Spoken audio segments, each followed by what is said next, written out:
Pagkakaibigan nina Darren Espanto at Jackie Gonzaga.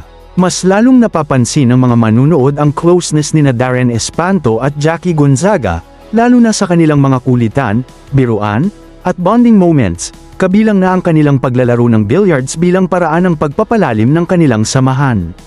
Paano nabuo ang kanilang friendship? Nagsimula ang pagiging malapit nina Darren at Jackie nang maging magkasama sila bilang mga host sa It's Showtime. Si Darren ay naging regular host noong 2024. At doon niya mas nakasama ng araw-araw ang mga co-host, kabilang si Jackie. Ayon mismo kay Jackie, natural na nabuo ang kanilang closeness dahil sa araw-araw na pagsasama sa programa.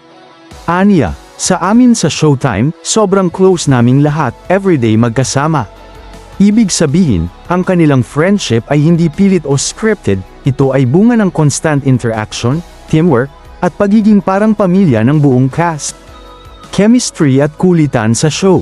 Napansin ng mga fans ang kanilang magandang chemistry lalo na sa mga segment at performances. Gaya ng kanilang pagsasama sa magpasikat at iba pang production numbers. Dahil dito, madalas silang tuksuhin ng kapwa hosts at fans na tila may something sa kanila. Gayunpaman, nilinaw ni Jackie na walang romantikong relasyon sa pagitan nila, sila ay tunay na magkaibigan lamang.